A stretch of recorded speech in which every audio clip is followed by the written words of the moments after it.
la symbiose entre les différentes âmes sœurs.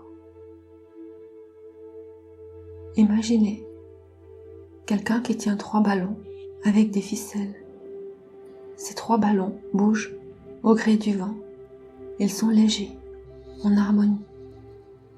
S'il n'y avait que 2 ballons, l'harmonie manquerait. Les 3 ballons sont bien ensemble. Ils ne s'occupent pas de s'inquiéter si c'est bien d'être 3 ballons. Ça c'est du bonheur, de la joie. Quelquefois, un ballon est plus haut, la ficelle est plus grande, et les 2 autres ballons se retrouvent à la même hauteur, cela selon le temps qui passe et comment souffle le vent. Les ballons sont ballottés par ce petit vent et se touchent comme des caresses.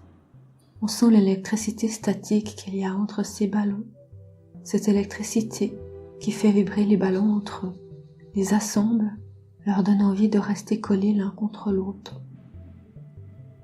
Et à un autre moment, ils s'éloignent et l'un des 2 ballons se retrouve à côté et collé au 3e ballon. Il n'y a pas de règle, pas de loi. Si un ballon reste plus longtemps collé à l'un plutôt qu'à l'autre, cela n'a aucune importance, cela est. Chaque ballon est heureux de faire partie de ce groupe de ballons. Chaque ballon a besoin de l'autre en son temps. Il n'y a pas de jalousie, pas de frustration, uniquement de l'amour, d'être auprès du ballon qu'on a besoin, à tel moment, à tel instant. Il peut arriver qu'à un moment, les besoins changent et que l'équilibre entre les 3 ballons n'est plus optimal. Dans ce cas, à tout moment, une ficelle tenant un ballon peut être coupée pour permettre de garder l'harmonie entre les ballons.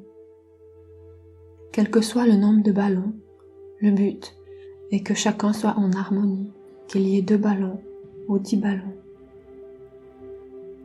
La personne qui tient les ballons représente Dieu. L'ensemble des ballons représente un groupe d'âmes sœurs. Ensuite, cet exemple avec ces 3 ballons est pour une personne.